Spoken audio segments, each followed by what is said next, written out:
All right, we do welcome a major contributor to the Coptic organization.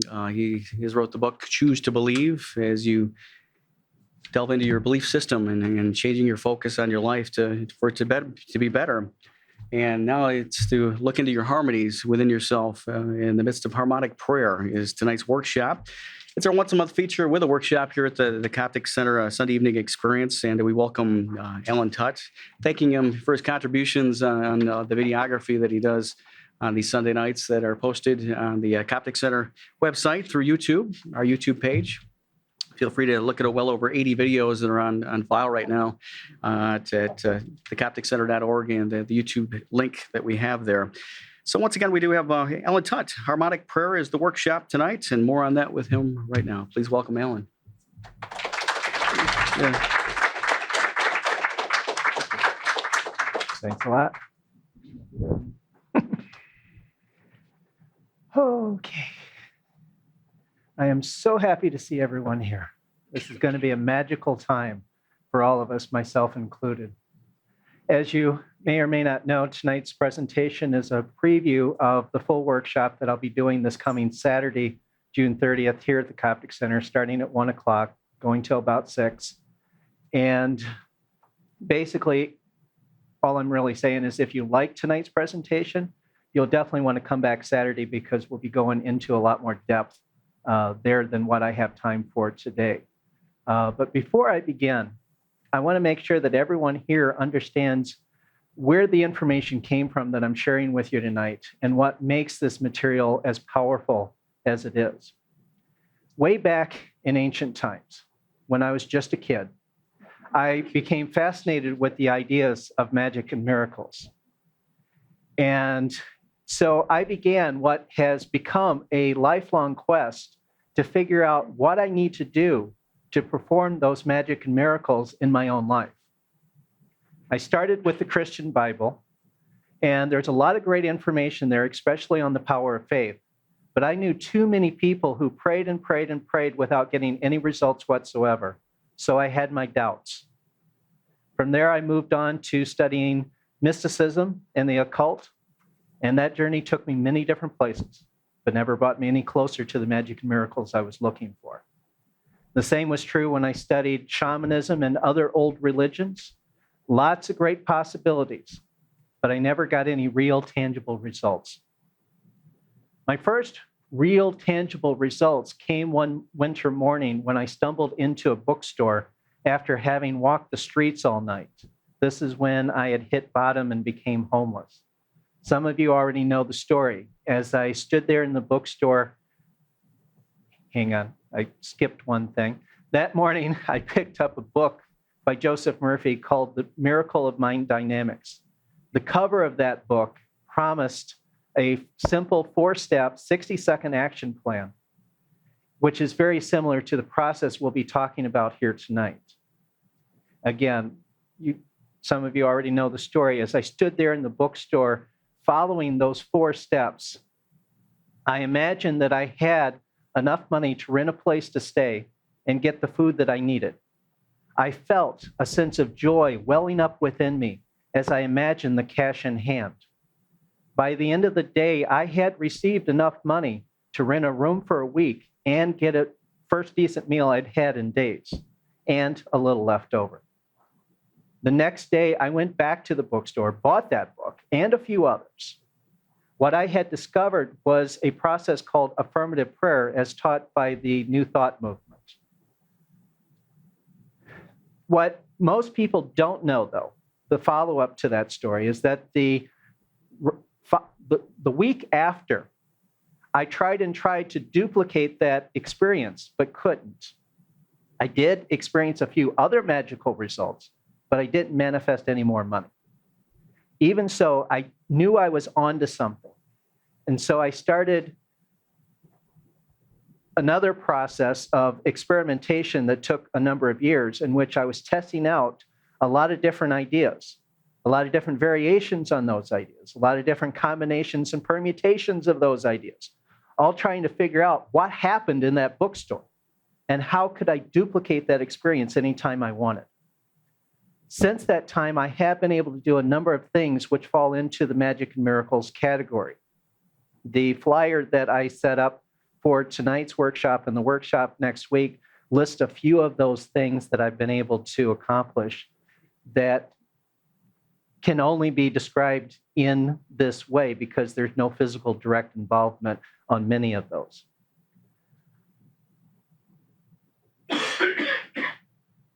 Try not to blow out your ears on that. So, what I have learned in that experience is a lot of what I'm going to be sharing with you here tonight. The experience that I've had in that process has shown me that there's a lot of myths and misconceptions about prayer. Some people claim that any form of prayer works as long as you're sincere. That is absolutely false, because I know for a fact that shaking your fist at the sky, shouting curses and threats about what you're going to do if you don't get what you want, is definitely not an effective form of prayer. Yes, I have tried just about everything. When you boil it all down, what makes prayer work is based on three key principles. Those principles actually have a mathematical formula to describe a relationship between the three of them, which are faith, focus, and feeling. Now, you could call them belief, willpower, and emotion, but I like alliteration. And while I could use the words connection, control, and confidence, I prefer to say faith, focus, and feeling. So, I think it's time for me to pull out the whiteboard because I'm going to show you that formula that I was talking about. So, actually, to make sure that everyone can see, I think I guess that's probably as good as anything. Okay, so here's how it all lays out. Your prayer power is determined by the vividness of your focus multiplied by the intensity of your feeling, and all this is raised to the power of your faith. With this formula, you can see that you need both focus and feeling working together, but neither one of them is nearly as important as having faith that what you're praying for will actually manifest. Don't worry if this doesn't make sense to you. It really doesn't have to. The main thing to remember is that you need all three of those to make prayer work, and the most important one is faith. So, while knowing this is all well and good, what's even more important is knowing how to make it work for you. What can we actually do with it? So, the harmonic prayer process that is kind of the feature of tonight that I've been teaching lately can be described in either 3 steps or 5. The process is the same either way. The only real difference is how much detail you want to have in the description. So, the process, the 3-step version, is relax, imagine, and trust. You want to relax as deeply as you can. You want to imagine what you want to have manifested in as much detail as you can.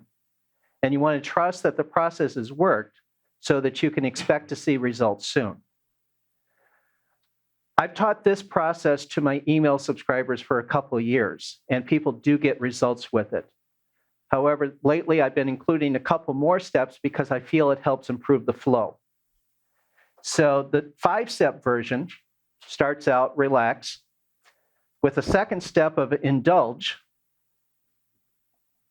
Then we go to imagine, trust, and the 5th and final is act. The point of relaxing is to shift your consciousness away from the physical and more towards the spiritual level. This helps you make a connection with the divine essence of the universe, which is where the power of prayer comes from.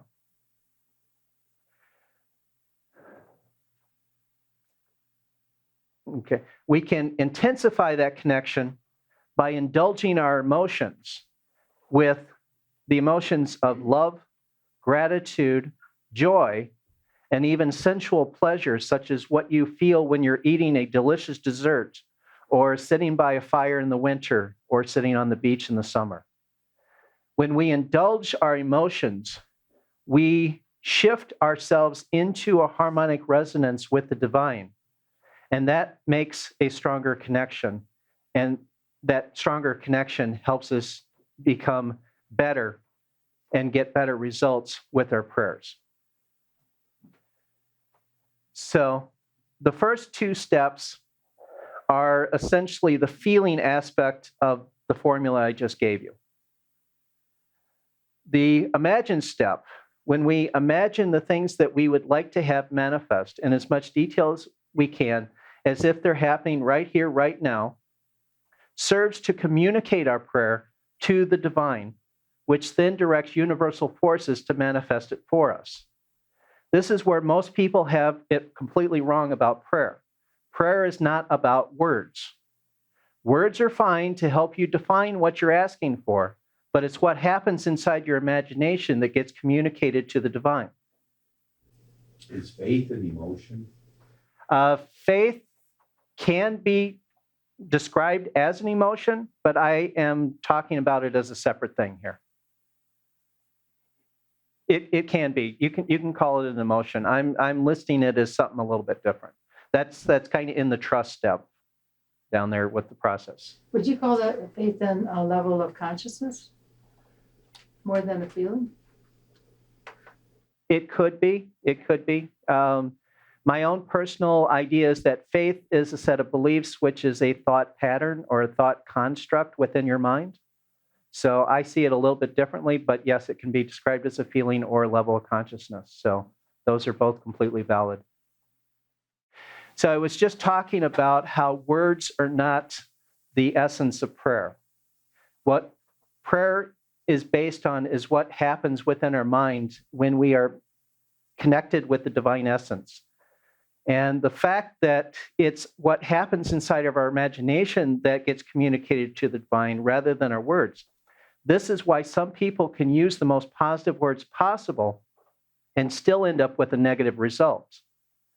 The reverse is also true. It's possible to get a positive result from prayer, even if you're using negative words, as long as what's happening inside your imagination correlates with what you actually want to have manifested. Because it's what happens inside your imagination that determines the direction of the manifestation rather than the words that you use to describe it. The words are for your own use. They don't get communicated to the divine. Okay, so hopefully we've got that part. Essentially, the first three steps that I've just described here, they can be done in whatever time frame you have available. Remember the 60-second action plan that I mentioned earlier that gave me my first tangible results? I've seen results from prayers that took less than 10 seconds. Relaxing, bringing up a positive feeling, and imagining what you want can be done relatively quickly.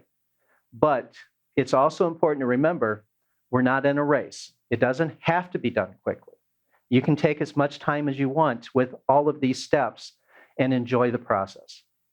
Because that is part of the indulge step. Enjoy the process. You really want to be feeling good during your prayers because that helps you stay in harmonic resonance with that divine essence of the universe. Without that harmonic resonance, you're not as well connected as you could be. So you want to be feeling good through this process. If it means taking a little bit extra time, feel free to do that. There's absolutely nothing wrong with that. Just because it can be done quickly doesn't mean it has to be done quickly. Okay, and I've gotten off again. So, okay, yeah. And so, the other important thing to remember here is that you're not directly manifesting anything yourself in prayer. So there's no need to use a lot of mental force here. This is one of those mistakes I kept making over and over and over again. I thought that there was some physical connection between what was happening in my mind and the physical world that I was trying to change. And so I kept trying to use a lot of force, and that actually cuts me off from that divine essence.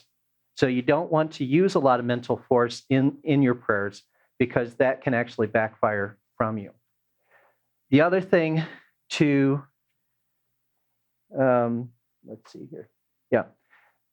The other thing that goes along with this is that the only job you have in the prayer process is to communicate a clear image of what you want, and that's it.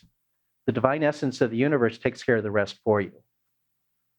So, we pretty much covered the first 3 steps. The trust step, this is actually the most important one. In fact, you could say that the only reason for the first 3 steps is to help you increase your faith to a point where you attract the thing that you would like to manifest. In the workshop on Saturday, I'm going to have a lot more time to give you a lot of different suggestions on how you can build up that level of trust to a point where it's really easy to believe that what you're praying for is going to be there, and it's going to be there really quickly. Right now, the best advice I can give that's relatively short, to trust that the process is working for you and that you're going to see positive results soon. The best thing I can say is to simply choose to believe that it's going to be there. Choose to believe that the process is working for you. Choose to believe that it has already worked for you, and the only thing you need to do is find the manifestation. That was part of a story that I've told here a number of times. When Linda and I got together, when I made my prayers to describe what I wanted in a relationship, I was at that point looking, okay, she's going to be here somewhere. Where is she? Is she going to be in this building? Is she going to be in that building? Am I going to meet her around this corner? I believed, I trusted that it had already worked. The prayers were already done. I was just looking for her at that point. And that's the level of trust you want in the prayer process. Okay, I've definitely gone way off here again. Okay. Okay, the other thing that I was wanting to say about that is that choosing to believe in something, the mechanics of it is a lot like memorizing some new bit of information. Whatever works for you in trying to remember some fact or figure is probably also going to work for you in the process of choosing to believe and choosing to trust in the process. Again, we'll go into a lot more detail on this on Saturday. So, yes, question. Sorry to throw you off again, probably. Actually, I've got it in my head, so I'm good. Okay. Could you tell us a little bit about that first visit to the bookstore and what it was that actually happened to you? That was because it was the first time. Right, right. There were a few variables that happened there that took me a long time to recognize. The fact that I had been up all night long. I was in an altered state of consciousness. I was not in the beta state of mind. I was definitely in alpha and maybe even down into theta. And that's why I'm recommending that we spend time to really relax first so that we get ourselves out of the beta state into the alpha state. That's one of the big differences. Another big difference that happened to me then that took me a long time to recognize is because I was so tired. Actually, I was able to recognize this early on. I just didn't know how to deal with it. But because I was so tired, I didn't have the mental energy to analyze the process that I was given. I didn't have the mental energy to say, but wait a minute, what about this? What about that? I just accepted and went with it. So I trusted a lot better there because I didn't have the energy to fight against it. So, and that's why the trust step is so important. And really, it can be described as it's all about the trust. It's whatever helps you get to that point. And what I have found, and the reason why I recommend this process, is that by relaxing as deeply as you can, bringing yourself into alpha and even theta if possible, and then indulging in those positive emotions to create that positive inner environment, imagining what you want in intense detail, all of these work together as a sort of self-hypnosis process to shift your beliefs so that you believe that what you're asking for has already happened. And so at that point, it's easy to trust. So that's why I'm teaching this process the way that I'm teaching it. So yes, great question. Great question. Which, going back, the last step here is our action step. It's really a continuation of the trust step, but focused on a physical level. And that's why I'm saying the 3-step and the 5-step versions are really the same thing. It's just in trust, you want to trust on a mental level, but you also want to trust on a physical level as well. You want to say, okay, this is happening. This is going to be there. Now what do I actually do? And so you want to take action and start moving forward, believing and trusting that what you want will be there when necessary. And the bottom line truth is that if we hesitate to take action, that means we don't really trust the process. And so by taking action, we are informing our deeper levels of consciousness. Yes, I do trust this. I do believe that this is going to happen, and I'm waiting for it. I'm making myself ready for it now. It sounds like maybe we should go without some sleep one night. You know, I tried that again. I did try that, and it can work, but it's not very steady. It's not really a stable There must thing. be some marvelous thing that happens when you get to your theta level. Yeah. The theta level. The way I describe it is that the different brain waves, if you understand what the brainwave frequencies are, you've got beta as your normal outer conscious level, then you go into a daydream or a meditation and you're down into alpha, and you go down further and then you're in theta, which is kind of where hypnosis takes place. And if you go further than that, then you're down into the delta level, which is where you're actually asleep. The way I think of it, now it may not necessarily be true this way, but I think that God is at that 0 level. And the lower we go, the closer we are to God. And the closer we are to the divine, the better our prayers work. So that's the way that I think of that. Another question, yes. Comes to my mind, isn't it also that when we make a decision, let's say, okay, whatever it is, I want to have this car, I want to have, I need to have this happening in my life. You make a decision, it's like almost like you imagine it, but you also say, you know, this has to happen for me. Isn't that something that also takes place with imagining things, like, you know, you decide for yourself, this is the direction? There definitely is at least an unspoken decision behind all of this, or else you wouldn't be doing it. I mean, basically, if I'm going to pick something up, I've somehow decided to pick it up. So there is a decision behind all this. And what I was just saying about choosing to trust the process, choosing to believe in the process, sometimes it can be just a matter of making that decision, to choosing to trust it, and choosing that, yes, this is going to manifest. And that's why I was saying that I've seen results from prayers that were less than 10 seconds, because it was essentially just a decision. Okay, we're going to have this. So that's all possible, yes. So it's just, you have the last thing is act and indulge. Is there something you do when you do that indulge step? Is that an action or an inner?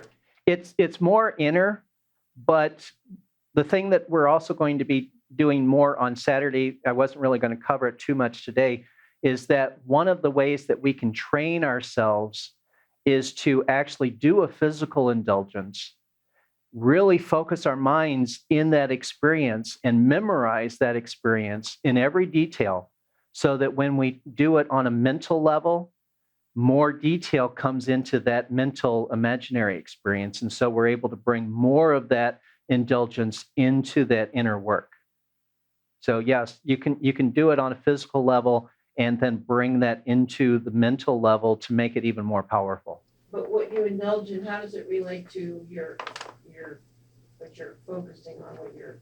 As far as the objective that you want to produce from the prayer, it doesn't have to relate at all, because at the opening stage, it's really just a matter of making contact with the divine.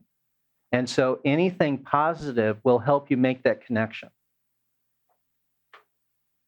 So it doesn't have to relate at all, although it could and probably would be better if it did. Dancing at concerts. Yeah, yeah.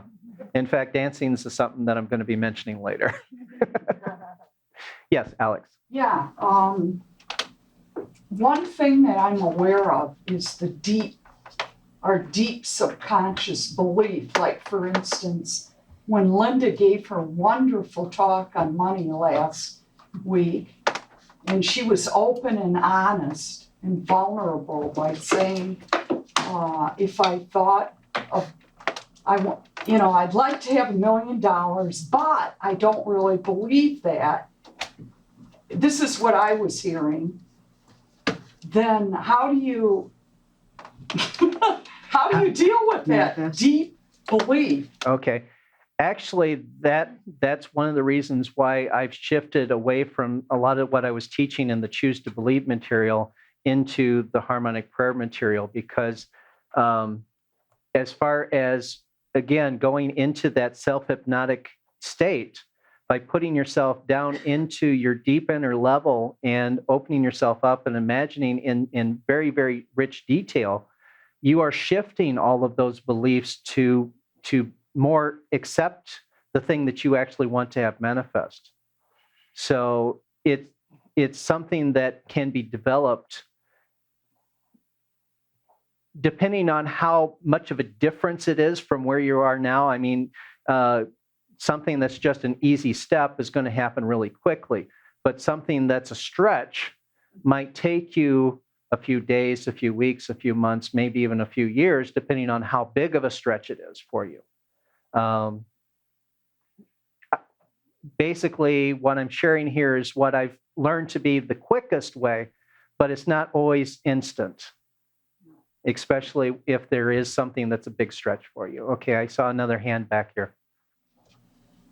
I would be willing to say that if you imagined with real strong faith and intent, you wanted $1 million, and you accepted that and you trusted that. Mm-hmm.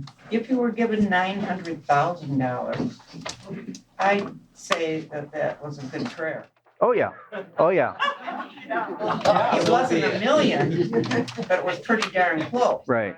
Right. Yeah. In fact, one of the examples that I could talk about a little bit. Last September, I started another process of, okay, the whole thing about the money. It's like, well, that's always been my sticking point too for a lot of years. But I'm starting to decide that maybe I want to make another big demonstration again so that I have something to talk about in my marketing when I'm online selling all this stuff. Because being able to show that, hey, this stuff has been working for me is a good thing to do, especially when you're sharing information. So I did spend some time going down, imagining the rich, wealthy experience, the big houses, all that kind of stuff. And what ended up happening is that my mom decided around about that time frame that rather than wait until the end before giving me my inheritance, she was going to give it to me early. And so what that ended up being was an Edward Jones account that she had set aside that was going to be for me. It wasn't $1 million or anything, but it was $20,000. And so I figured, well, that's definitely one of the things that I was thinking about was investment accounts. So it was at least a partial result of those prayers that I was making at that time. Now, the other thing that I want to add into that story, because on one level, it sounds like, okay, I took something away from her in that prayer. But what ended up happening is that within a couple of months after that, she found out that she qualified for some government program that was happening in her area, Southern Illinois, where they were fixing up houses for people who fit into certain categories, age, income, that kind of stuff. And so she ended up getting $30,000 worth of home repairs for absolutely free. So she gave away 20,000, but she got 30,000 in other benefits. So it worked out pretty good for all of us. I'm just hoping you can clarify. Are you saying that it's actually easier to believe and easier to make that stretch from where you are into what you're becoming or what you're intending to experience more of when you're in those other states of consciousness, the alpha, the delta, the theta? Yes. Yes, definitely. Because when we're in beta, there's a lot more, resistance to new ideas. When we're in the alpha level, when we're in theta level, the inner mind has been shown to be very accepting of new ideas. I mean, that's where a lot of hypnosis shows get their thing about. That's getting into a lot of different things. But basically, hypnosis has been proven to be very effective at helping people change their beliefs. And that's essentially what we're doing here, is that we're hypnotizing ourselves to believe that what we want to have manifested can and will happen. So that's essentially what we're doing, bottom line. Okay, so, and pretty much that is everything that we're up to here. So let me go ahead and see if there's any other questions, because the next step is to walk you through an experience of this. Are there any other questions? Okay, so let's go ahead and do a sample session of this. And really, the main reason I really want to do this now is to help you understand the process that we've been talking about. It's one thing to hear or read about a process. It's something very different to actually do it. So let's go ahead and just get ready to relax. And if someone wants to dim lights, we can. I don't think we really have to, but a lot of people seem to enjoy that. So we'll go ahead and do that.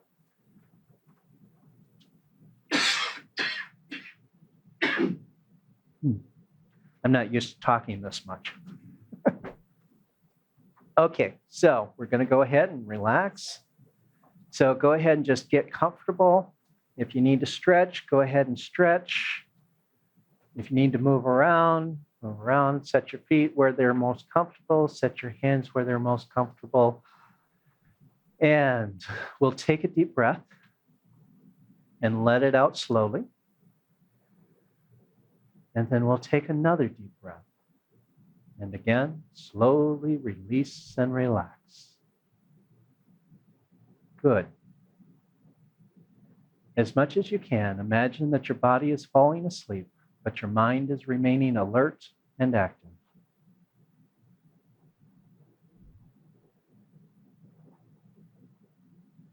Yeah, good. Now, go ahead and focus your mind on something that feels very good. It can be anything at all. It can be something to eat. It can be the feeling of a warm hug. It can be anything that brings you joy and satisfaction. What's the most intensely enjoyable thing you can possibly imagine? Give yourself permission to indulge in this feeling now. Good. Make it as vividly real as you can. Now, focus on this feeling and imagine what it would feel like if it were 10 times stronger, 100 times more intense. Could you handle it if it were 1,000 times more powerful? Oh, that feels good. Wonderful. Now, shift your focus to something you would like to experience in your life now. It can be anything at all. Christ is quoted to have said that you can ask for anything in prayer, and as long as you believe you will receive it, you will. No other terms or conditions apply. There are no limits.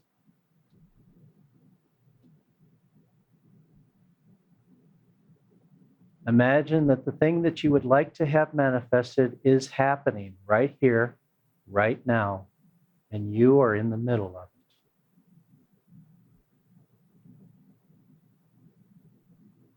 See now what you would see then.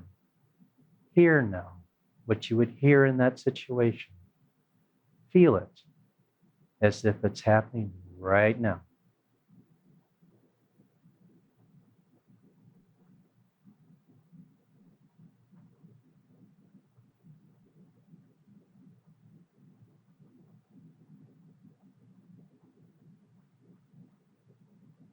It's important to feel the same things that you would feel once your manifestation has happened. Perhaps you would feel a sense of profound relaxation, knowing that it is finally done. Maybe you would feel elated and overjoyed, having received something truly magnificent.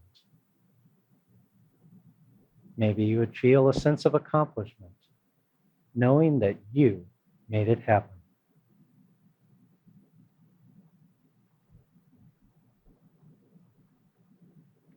In addition to the emotions you would feel, it's also important to feel the tangible reality of the experience.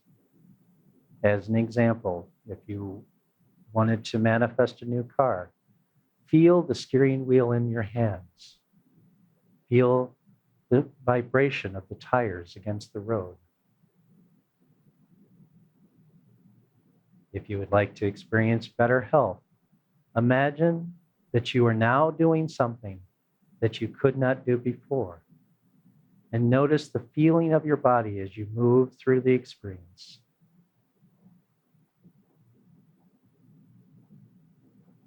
I'm going to give you a little while to imagine this experience as if it's happening right now before I bring you back to the room.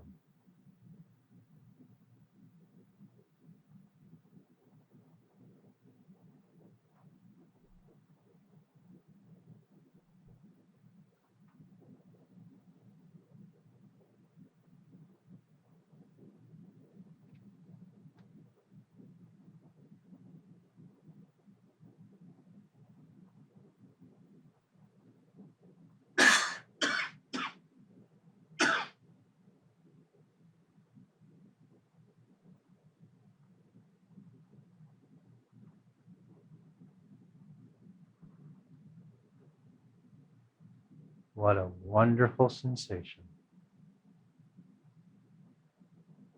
Okay, we're going to go ahead and bring everyone back here to the Coptic Center, into this room. Remember what it's like to be back into your body. And when you're ready, you may open your eyes.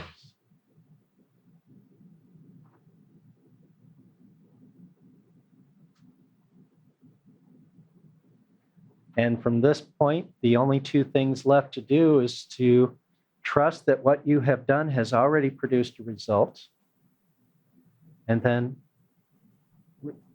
stay open to divine guidance and let that direct you to experience the full manifestation. So I'm guessing in a group this size, there's people that had wonderful experiences and some that may have had a little bit of a challenge in there. How many people felt a strong positive emotion? Okay, most of us. Okay, good. How many people felt like they were actually in that desired experience? Wow, more than I expected on that one. That's good. Okay, and how many people feel like something wonderful is about to happen? Okay, we got good ones there. Okay. Anybody want to share any comments, questions about the experience?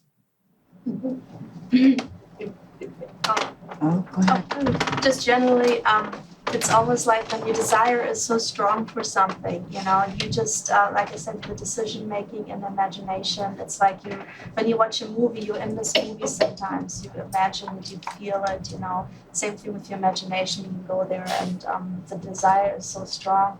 it almost feels like there is no other way it has to happen, you know. And that's exactly where you want to be, is that there's no way that this can't happen. Right. Yeah. Well, I experienced being a new homeowner, creating a sacred healing center. I'm there. I see the sun coming on. I see myself working on people. It's happening right now. You know, I can see that healing center, and it's a very popular space. You're drawing people from across the country. Yes, Yeah. yes. Central location everywhere. Yeah. Like the spoke of a wheel, big medicine wheel. We're coming in and we're doing this. Yeah. And it's happening. Reality is happening. Oh, yeah. And it's fun. Good. I like that. Okay. Anything else? Sure. Yes. Yeah. Okay, I'm gonna open my email tomorrow and hit license, it's gonna say I've been shortlisted for one of my songs. And then the next day, it's gonna say, I was picked. And I'm gonna get a $5,000 check in the mail in 2 weeks. Okay. Okay. Sounds great.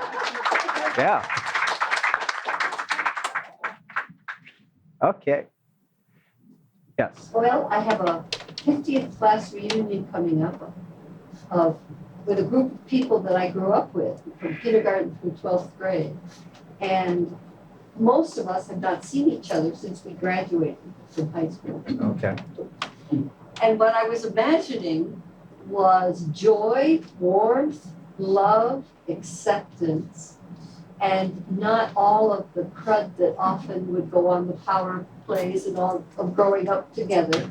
And then people coming with those expectations, those negative expectations, but rather letting it all go back and just the joy of being able to see each other again. People we were practically born with, and then we hadn't seen each other since graduation. That's great. Actually, to tell you the truth, for a 50th reunion that hasn't had any other contact between there, that's the only thing I would expect. Yeah. I don't see how anything else is even possible. Well, that's how I'm going into it. Okay. Bless it. I'm going to manifest that. Yes. Okay, now I'm kind of looking at the time, realizing that it's been a little bit longer than I had originally planned on. So the next piece that I had originally planned, I think I'm going to just save it for the full workshop, because I want to make sure that everyone gets one of the gifts that I've brought in tonight. One of the things that I have learned in this process is that one of the things that helps us get more of our prayers answered is that when we set up positive karma, there's kind of this natural tendency in life that the more good we do for other people, the more good comes back to us.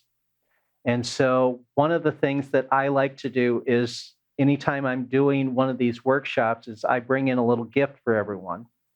And the gift that I brought in today is a CD with 4 different meditations on there that I created specifically around this material. The 4 meditations on here are focused on divine love, divine power, divine wisdom, and divine faith. And so it takes up the full CD. It's almost pretty much a full 80-minute CD with the 4 meditations. So I would like to make sure that everyone gets a copy of this. And essentially, I guess that's pretty much it here. Again, the full workshop next Saturday here at the Coptic Center, June 30th, 1 o'clock. We'll be going until about 6 o'clock, thereabouts, wherever it happens to end up. I doubt we'll finish early, but we'll finish somewhere around 6. And I guess that's it. Thank you all for being here.